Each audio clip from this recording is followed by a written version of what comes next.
The Missing Sodder Children, a family search for the truth.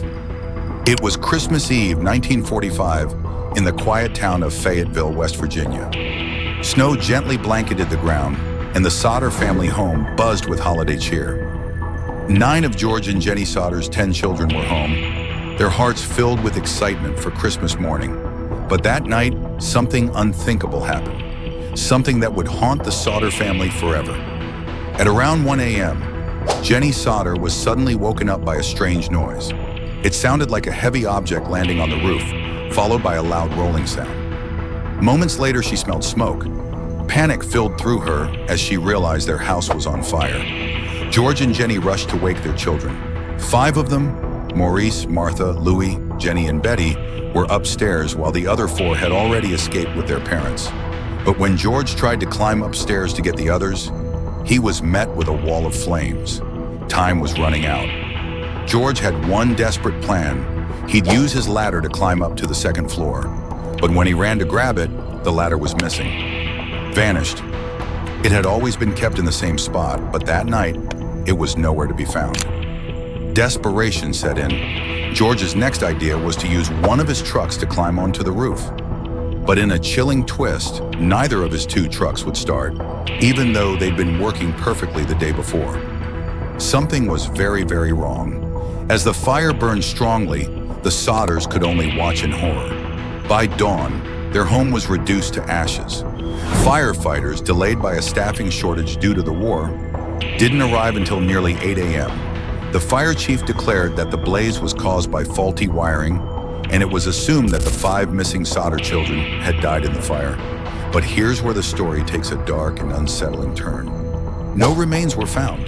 No bones, no teeth, no trace of the children at all. The fire hadn't burned hot enough to completely destroy human bones. In fact, experts later confirmed that even cremation at over 2,000 degrees for several hours leaves behind bone fragments. This fire, lasting only a few hours, wasn't hot enough. So, where were the children? Stranger still, Jenny later recalled that earlier on Christmas Eve, a phone call had come in around midnight. The caller asked for someone who didn't live there, laughed strangely, and hung up. It felt odd, but she thought nothing of it at the time. The strange events didn't end there.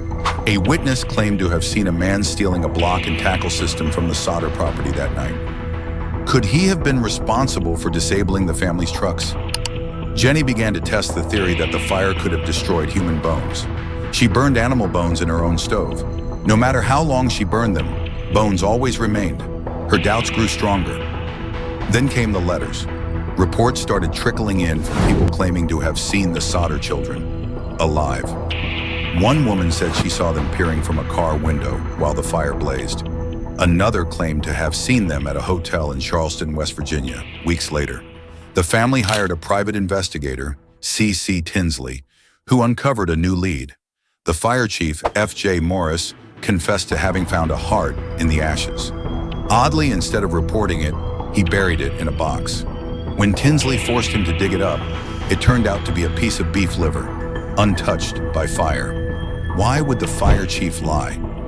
As the years passed, the Sodders never gave up hope. They put up a massive billboard near their property, offering a reward for information. On it were the faces of their 5 missing children and a bold question: what happened to our children? Then in 1967, a chilling envelope arrived at the Sodder home. Inside was a photograph of a man in his 20s.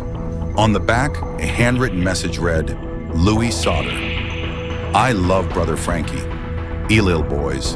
A 901, 32, or 35. The Sodders were stunned. The man in the photo resembled Louis, one of their missing sons. His features were unmistakable, but the cryptic message made no sense. A code? A clue? The Sodders sent a private detective to track down the source of the photo, but he vanished without a trace.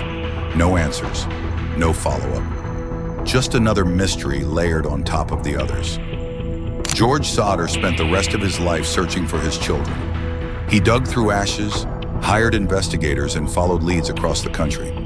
But each time he was met with more questions than answers. He died in 1969, never knowing the truth. Jenny Sodder wore black every day for the rest of her life, a symbol of mourning for her missing children. She passed away in 1989. To this day, the billboard stood, a haunting reminder of the mystery that was never solved. What really happened that night? Were the children kidnapped? Was it an act of revenge? Some point to Georgia's outspoken views against Italian dictator Benito Mussolini. Could someone have targeted him for his political beliefs? Or was it something even darker? The case of the missing Sodder children remains one of the most baffling and heart-wrenching unsolved mysteries of all time. No remains, no evidence, only questions. And perhaps the most chilling question of all, if the children were alive, why didn't they come back?